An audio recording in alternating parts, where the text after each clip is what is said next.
यदि आपका मन जटिल विचारों से भरा पड़ा है तो एक क्षण लेकर उसे खाली कर दें। सारे बंधन और जटिलताएं इस तरह दूर कर दें जैसे कि आप झाड़ू से कूड़ा करकट बुहार रहे हों। जब आप यह काम कर लें तो याद रखें, जीवन का वास्तविक प्रस्थान बिंदु सादगी और सकारात्मक मनोवृत्ति के साथ जीना है। अपने जीवन को उत्कृष्ट बनाने के लिए, जो कि देदीप्यमान प्रकाश से चमकता हो, हमेशा बेफिक्र रवैये के साथ जिए। नरम उगती धूप में 1 फुट से कम गहरी एक उथली नदी की कल्पना करें। मंद मंद बहती नदी के ऊपर सूरज चमक रहा है। उस छोटी नदी का तल सोने जैसा झिलमिला रहा है। नदी बहती है तो अपनी सतह पर धूप के नर्म स्वरूप प्रतिबिंबित करती हुई आनंददायक आवाज करती है। पारदर्शिता के साथ जिए, ठीक नदी के पानी की तरह। पारदर्शी जीवन जीने का अर्थ है बनावट छोड़कर सादगी से जीना और जटिल चिंतन से बचना। दूसरों के प्रति अविश्वास और संदेहों से भरे न रहे, न भावुक अथवा हीन भावनाओं से ग्रस्त ही हों। प्रफुल्लता से, स्वाभाविक रूप से और सादगी से जिए। यहां तक कि अगर किसी ने आपके साथ विश्वासघात भी किया हो या आपको धोखा भी दिया हो तो भी चिंता न करें और उससे अछूते रहकर जीते रहें। बेफिक्र रवैये के साथ जिए, उस बच्चे की तरह जो रात को अच्छी तरह सोने को बाद दिन की सारी चिंताएं भूल जाता है। अपने मन से बोझ की सारी ईंटें हटा दें और अपने मन को हवादार व हल्का बना लें। अगर आप में कमजोरियां और कमियां हैं और आप उन्हें लगातार जानते हैं तो आप वास्तव में बहुत सौभाग्यशाली हैं। जापानी में एक कहावत है कि चरमराने वाला दरवाजा ज्यादा दिन चलता है। इसका मतलब है कि स्वास्थ्य की समस्याओं या शारीरिक कमजोरियों वाले लोग ज्यादा जीते हैं क्योंकि वे अपने शरीर का ध्यान रखते हैं, जबकि हर वक्त काम करते रहने वाले स्वस्थ लोगों को अक्सर ज्यादा सतर्क रहने की जरूरत होती है। इसी प्रकार अपनी कमजोरियों को 30, 40 या 50 की उम्र में भी जान लेने वाले लोग उन्हें कभी आगे जारी नहीं रखेंगे। इसका यह भी तात्पर्य है कि उनमें अभी भी विकास की संभावनाएं बाकी हैं। आप में से ज्यादातर लोगों को शायद अनेक समस्याएं होंगी जो आपको चिंतित और दुखी कर रही होंगी, लेकिन कृपया उन्हें अपने और अधिक विकास के लिए सकारात्मक प्रोत्साहन के बीज समझें। अगर 60 या 70 की उम्र तक पहुंच चुका कोई व्यक्ति कौशलों और योग्यताओं की जटिलताओं को लेकर अभी भी दुखी होता है और अक्सर सोचता है कि मुझे अभी भी बहुत कुछ सीखने की जरूरत है, मेरे पास अभी भी बहुत कम कौशल हैं, या मैं बहुत लापरवाह हूं, तो यह बात उस आदमी को असाधारण बना देती है। यह तथ्य कि यह आदमी अपने आप में पूर्ण संतुष्ट नहीं, उसके भावी विकास की संभावनाएं उपलब्ध कराता है। जब लोग नई चीजें सीख लेते हैं और जीवन में अनेक प्रकार के अनुभव एकत्र कर लेते हैं तो उन्हें एहसास होता है कि सफलता और विकास के अनेक बीज विरोधी दिखने वाली चीजों में मिलते हैं। उदाहरण के लिए, युवा लोग शारीरिक रूप से स्वस्थ होते हैं और उनमें प्रखर संवेदनाएं भी होती हैं, किंतु उनमें ज्ञान और अनुभव की कमी भी होती है। बड़े होकर लोग शारीरिक रूप से कमजोर हो जाते हैं और उनकी तंत्रिकाएं खड़ी हो जाती हैं, जिसके परिणामस्वरूप उनकी संवेदनाएं मंद पड़ जाती हैं। फिर भी, हालांकि वे युवाओं जैसा शारीरिक बल और संवेदनाएं खो देते हैं, लेकिन इन विशेषताओं के स्थान पर उनमें अधिक बुद्धिमत्ता आ जाती है और उनके पास अनुभव का बड़ा भंडार हो जाता है। इसी प्रकार लोगों में जीवन के एक चरण में जो शक्तियां होती हैं, बाद के चरण में उनके स्थान पर उनमें विपरीत शक्तियां आ जाती हैं। ज्यादातर मामलों में आप पाएंगे कि जो योग्यताएं आज आप में नहीं हैं और जो आपकी आज की योग्यताओं के विपरीत छोर पर स्थित हैं, वे योग्यताएं हैं जो आप में भविष्य में विकसित और विस्तृत होंगी। सफलता के कारक आमतौर पर आपकी योग्यताओं और शक्तियों में पाए जाते हैं, किंतु भावी सफलता के संकेत अक्सर आपकी शक्तियों से विपरीत शक्तियों में मिलते हैं। इसलिए हमेशा याद रखें कि आपका भविष्य में मार्गदर्शन करने वाले बीज आपकी वर्तमान शक्तियों से विपरीत शक्तियों में मिलेंगे। जीवन में निर्णायक जीत आप दूसरों से तुलना करने में कभी नहीं पाएंगे। अगर आप केवल अपने को देखने के तुलनात्मक तरीके के आधार पर ही निर्णय करेंगे तो आपको अंतिम सफलता नहीं मिलेगी। इसके बजाय आपको अपने जीवन की पिछली अवधि में किए गए विकास और प्रगति से तुलना करके अपना मूल्यांकन करना चाहिए। अपने भीतर पाई जाने वाली समस्याओं को केवल आपके भीतर पाई जाने वाली समस्याओं की तरह देखें। फिर उन योग्यताओं पर विचार करें जो जन्म के समय आप में थीं और उसके बाद से प्राप्त अपनी योग्यताओं और उपलब्धियों की जांच करें। अपना आकलन आपको इसी तरीके से करना चाहिए। यह ऐसा युद्ध है जो खुद ही से लड़ा जाना है, और यह ऐसा युद्ध है जिसमें प्रत्येक व्यक्ति के जीतने की संभावना है। सब कुछ कह और कर लेने के बाद आपको कहना चाहिए, जिन योग्यताओं के साथ मैं पैदा हुआ था और जो दक्षताएं मैंने विद्यालय में प्राप्त की, उन्हें देखते हुए मैंने अच्छा किया। अपने साथ लड़े जाने वाले युद्ध में जीतना हमेशा संभव है। जब लोग दूसरों के साथ युद्ध लड़ते हैं तो उसमें स्पष्ट जीत मिलनी मुश्किल है। असल में अगर आप उन लोगों को नजदीक से देखें जिन्हें दूसरों पर जीत हासिल हुई प्रतीत होती है, तो आप पाएंगे कि उनमें से कुछ को जिंदगी में जीत हासिल नहीं हुई। इससे पता चलता है कि जब लोग किसी दूसरे से मुकाबला करते हैं तो कोई अंतिम जीत नहीं हो सकती। अंत में आप ही अपने प्रतिद्वंद्वी हो जाते हैं। प्राचीन काल से ही अविचल मन बौद्ध धर्म में अत्यंत महत्वपूर्ण माना गया है। कारण यह है कि जीवन के अधिकतर दुख और भ्रांतियां मानसिक उत्तेजना से पैदा होती हैं। बौद्ध जिज्ञासुओं के लिए मुख्य प्रकरणों में से एक ऐसा मन साधना है जो डोल न सके।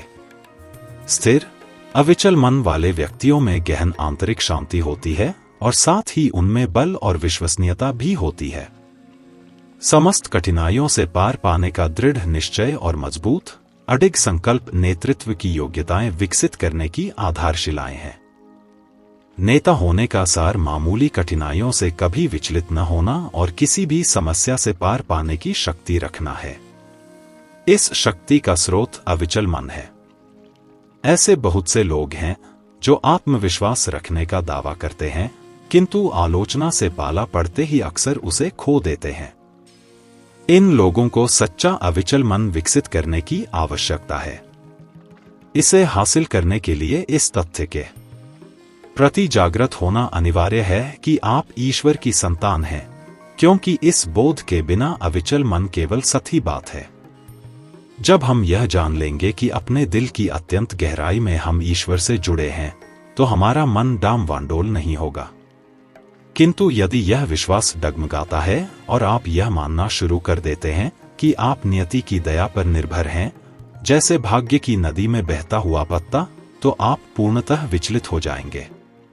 यह आपको केवल इस तरह के निराशावादी विचारों की ओर ले जाएगा कि आपके आसपास के लोग आपको चोट पहुंचाएंगे या कि दुखद भविष्य आपकी प्रतीक्षा कर रहा है। आप इस तरह के पराजयवादी विचारों से भरा दुखद जीवन जीना चाहेंगे या एक सकारात्मक जीवन, यह पूर्णतः इस बात पर निर्भर करता है कि आप स्वयं को कैसा समझते हैं। प्रतिदिन अनेक चीजें घटित होती हैं जो या तो सौभाग्य और प्रसन्नता के बीज हो सकती हैं या फिर दुख और परेशानी के। यह संसार की वास्तविकता है। लेकिन अगर आप हमेशा हर चीज में छिपे सबक खोजेंगे और हर समस्या में निहित सफलता के बीजों की तलाश करेंगे, तो भले ही आपको किसी भी स्थिति का सामना क्यों न करना पड़े, आप केवल बढ़ेंगे, बर्फीले पहाड़ पर स्नोबॉल अर्थात बर्फ के गोले की तरह, जो ढलान पर लुढ़कता है तो बढ़ता जाता है। आपको जीवन रूपी बर्फ के गोले को चलाते रहने की आवश्यकता है, भले ही उसमें कष्ट रूपी धूल कंकड़ मिल जाएं। जब बर्फ का गोला लुढ़कता है तो और बर्फ एकत्र कर आकार में बढ़ता जाता है। जीवन की तुलना बर्फ के गोले से करना बहुत मूल्यवान है। जीवन के इस परिप्रेक्ष्य के साथ जीने से आपको अपनी मानवीय क्षमताएं आकार में दुगुनी बल्कि तिगुनी तक बढ़ाने में सहायता मिलेगी। बस यह याद रखें कि अगर आप कठिनाइयों की परवाह किए बिना चलते रहेंगे तो बढ़ते रहेंगे। जीवन में हर वह स्थिति जिसका आप सामना करते हैं या हर वह व्यक्ति जिससे आप मिलते हैं, एक शिक्षक है। अगर आप इस नजरिए को अपना सकें तो हर सामना और संबंध एक सबक होगा जो आपको लाभ पहुंचाएगा। अपने जीवन को किसी और के जीवन से बदलने की कोशिश करना ही दुख है। जब आप इस फंदे में फंस जाएं, तो याद रखें, सही आदमी को सही काम दिया जाना चाहिए। यह भी याद रखें कि कहीं कोई काम है जो आपकी योग्यताओं के अनुरूप है। उस काम की मन लगाकर करने से आपका जीवन तो संतोष से भरेगा ही, साथ ही उससे दूसरों को भी सुखी जीवन जीने में मदद मिलेगी। मनुष्य बढ़ी के औजारों की तरह होते हैं। वे तब सर्वोत्तम कार्य करते हैं जब हर औजार सही कार्य के लिए इस्तेमाल किया जाता है। बढ़ी के औजारों की तरह हम सबकी अलग अलग भूमिका है। अपने आप से पूछिए, इस जीवन में आपकी किस प्रकार की भूमिका है? तब आप इस जीवन में अपने मिशन को देखना शुरू कर देंगे। अपनी भूमिका को पहचानें और उसे ऐसे बढ़िया ढंग से निभाएं कि उससे आपको अपना मिशन पूरा करने में सहायता मिले। याद रखें, अपने जीवन को किसी दूसरे के जीवन से बदलने की कोशिश न करें। हर एक आदमी का 6 भाइयात्माओं या बहनात्माओं का एक समूह होता है जो जीवन में अनुभव बटोरने का मौका पाने के लिए इस संसार में बारी बारी से जन्म लेती हैं। जब कोई आदमी वापस दूसरी दुनिया में लौटता है तो पृथ्वी पर प्राप्त अपने सारे अनुभव समूह के सभी सदस्यों के साथ बांटता है। वे आत्माएं हाथ की 5 उंगलियों के समान होती हैं, जो आकार में अलग अलग होने के बावजूद एक ही हाथ का अंग होती हैं।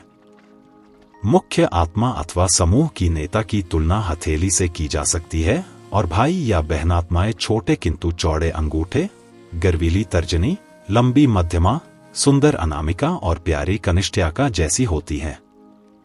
इन सब सहोदर आत्माओं का समूह समग्र रूप से अनुभवों का भंडार होता है। जिस प्रकार चीजें पकड़ने के लिए हाथ अपनी समस्त उंगलियों का इस्तेमाल करता है, लगभग उसी प्रकार जीवन के विभिन्न अनुभव प्राप्त करने के लिए हर आत्मा पुनर्जन्म के चक्र को दोहराते हुए बारी बारी से जन्म लेती है। लोगों में लिंग, आयु, बुद्धि और कद जैसे कई अंतर होते हैं। कुछ लोग अंतर्मुखी होते हैं तो अन्य बहिर्मुखी, और सब लोग विभिन्न प्रकार के काम करने में दक्ष होते हैं। हर एक का अपना अलग अद्वितीय व्यक्तित्व होता है। अगर आप दूसरों को उसी रूप में स्वीकार करते हैं जैसे वे हैं, तो अपने को भी उसी रूप में स्वीकार करें जैसे आप हैं। ईश्वर सबको माफ कर देता है और कहता है, तुम अपने इसी रूप में अच्छे हो। तुम्हें वह बनने की आवश्यकता नहीं जो तुम नहीं हो। तुम वही रहो जो तुम हो। अर्थात वह व्यक्ति जो तुम्हारे नाम से पुकारा जाता है। इसका मतलब है, ईश्वर ने जो आप हैं उसके आधार पर इस जीवन में आपका आत्मिक प्रशिक्षण प्राप्त करना स्वीकृत और अनुमोदित किया है। अतः आपको अपने ढंग से जीवन जीने की अनुमति है। आपको जो दिया गया है उसके साथ जितना हो सके उतने अच्छे ढंग से जिए। न केवल यह मानना आवश्यक है कि आप ईश्वर या बुद्ध के बच्चे हैं, बल्कि यह तथ्य स्वीकारना भी जरूरी है कि कुछ हद तक मनुष्य एक अपूर्ण प्राणी है। जब तक आप इस संसार में रहते हैं, तब तक एक भौतिक शरीर में रहने वाले मनुष्य के रूप में किसी न किसी प्रकार की अपूर्णताएं आप में सदैव रहेंगी। इस संसार में एक परिपूर्ण आध्यात्मिक सत्ता के रूप में जीना असंभव है। चूंकि आपको समस्त प्रकार के अनुभवों से गुजरकर जीना है, अतः आप केवल अपूर्ण रूप से ही जी सकते हैं। इसके परिणामस्वरूप आपको असफलताओं और बाधाओं का सामना करना पड़ सकता है, किंतु वे आत्मचिंतन करने और सीखने का मौका देती हैं। याद रखें, अन्य लोग भी गलतियां करते हैं और उन्हें भी असफलताओं का सामना करना पड़ता है, लेकिन वे भी फिर से संभल जाते हैं और अपनी खोजों का उपयोग बेहतर जीवन जीने के लिए करते हैं। हर समय परिपूर्णता के लिए प्रयास करने के बजाय सुधार पर ध्यान केंद्रित करना और सर्वोत्तम के बजाय बेहतर के लिए प्रयास करना महत्वपूर्ण है। आपको अपने सामने बार बार इसे दोहराकर खुद को आश्वस्त करना चाहिए। जब मैं कहता हूं, आपको परिपूर्ण जीवन नहीं जीना है, तो मैं यह स्पष्ट करना चाहता हूं कि मैं यह सिफारिश नहीं कर रहा कि आप अपनी पढ़ाई या कार्य की उपेक्षा करें। कारण, कुछ लोग बहुत आसानी से परिपूर्णता के लिए प्रयास करना छोड़ आलसी बन सकते हैं, जिसके परिणामस्वरूप उन्हें अपने बॉस से आलोचना सुननी पड़ सकती है। मेरा आशय यह है कि अगर आप इस हद तक अपनी निंदा या आलोचना करें कि आपकी रातों की नींद ही उड़ जाए, तो 80% परिपूर्णता का लक्ष्य बनाने पर विचार करें। महत्वपूर्ण बात यह है कि आप अपने मार्ग पर बढ़ते चले जाएं। अपनी आत्मा के विकास में आध्यात्मिक रूप से विकसित होने का लक्ष्य बनाते समय आप सबको यह बात अवश्य समझनी चाहिए कि आप ईश्वर या बुद्ध नहीं हैं। जब तक आप इस संसार में रहते हैं, तब तक आप रोजाना गलतियां करेंगे और आपका जीवन कष्टपूर्ण होगा। इसीलिए आपको बेहतर जीवन जीने का लक्ष्य बनाने से शुरुआत करनी चाहिए।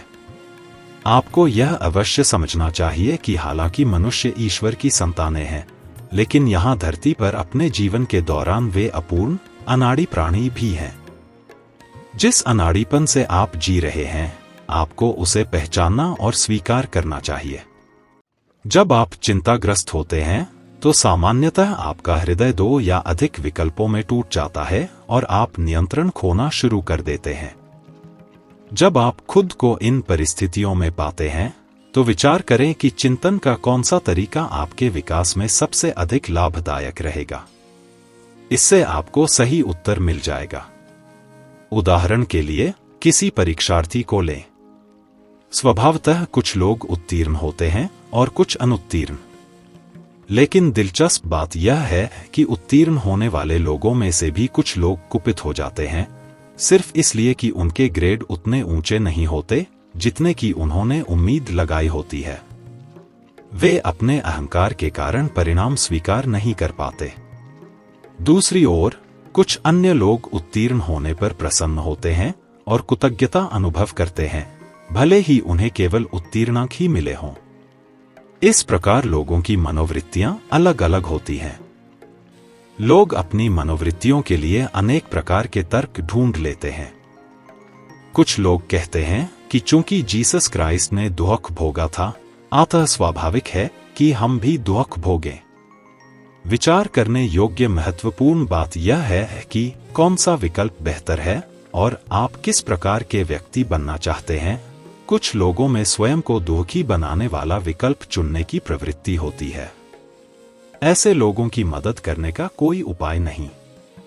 वे लोगों द्वारा दी जाने वाली सलाहों का गलत अर्थ निकालते हैं और इसे नकारात्मक रूप में लेते हैं।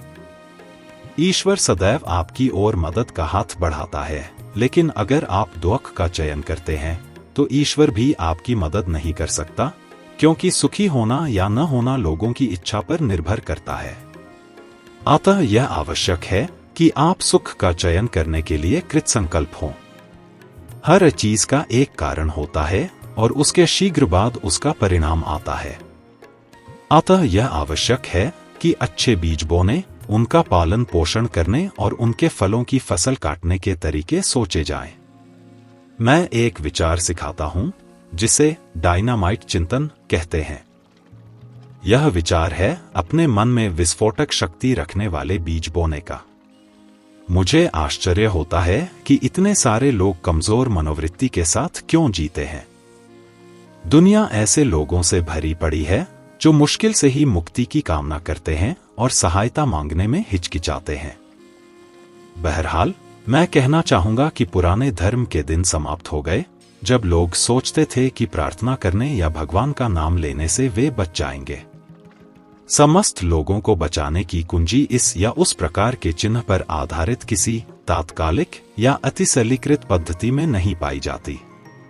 इसके बजाय मानवता को बचाने की कुंजी महान दार्शनिक शक्तियों के अनुसार अपना विकास और विस्तार करने तथा हर आदमी के भीतर गहराई में छिपी योग्यताओं के बारे में सोचने में निहित है।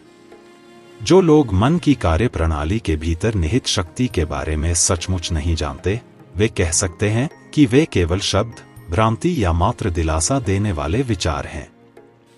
वे लोग चिंतन के उन आधारभूत तरीकों को त्याग देते हैं और केवल तात्कालिक लाभ या प्रत्यक्ष चमत्कारों पर ध्यान देते हैं। वे किसी द्रुत पद्धति से पैसा बनाने या बीमारी ठीक करवाने के विचार पर ध्यान दे सकते हैं। लोग कभी कभी इतने कमजोर होते हैं कि आसानी से ऐसी बातों में आ जाते हैं, पर मैं उन्हें मजबूत बनाना चाहता हूं। अगर आप मजबूत बन जाएं, तो लाखों समस्याएं हल की जा सकती हैं। असल में मैं कहूंगा कि अगर आदमी मजबूत बन जाए तो कोई समस्या ऐसी नहीं जो हल न की जा सकती हो। उदाहरण के लिए, रोता हुआ बच्चा टॉफी दिखते ही चुप हो जाता है और मुस्कुराने लगता है, या प्रशंसा के 2 बोल सुनते ही साहस से भर जाता है, या सिर पर प्यार भरी थपकी देने से उत्साहित होकर दौड़ लगाने लगता है। ईश्वर और मनुष्यों के बीच इसी तरह का संबंध है। मनुष्य कभी कभी बाधाओं से ग्रस्त हो जाते हैं, उदास हो जाते हैं, या हीनता की ग्रंथियों से ग्रस्त हो जाते हैं। लेकिन अगर उन्हें ईश्वरीय शब्द प्राप्त हों और उन्हें वे अपने हृदय में अंकित कर लें, तो वे उठकर खड़े हो जाएंगे और सशक्त, प्रसन्न और सकारात्मक प्राणियों के रूप में पुनर्जन्म प्राप्त कर लेंगे। मैं चाहूंगा कि हर आदमी न केवल इन शब्दों को पढ़े, बल्कि इन्हें वास्तविक रूप में अनुभव भी करे। यह मेरी सच्ची आशा है। मैं यह विचार बार बार सिखाता आ रहा हूं कि मन हर चीज का प्रस्थान बिंदु है और मन बदलने से जीवन भी बदलकर बेहतर हो जाएगा। यह अपने आप में सत्य है। सुख और दुख का सृजन आदमी का अपना मन करता है। और अधिक ठोस शब्दों में कहूं तो हर चीज इस बात पर निर्भर करती है कि आप अपने मन में कैसे बीज बोते हैं।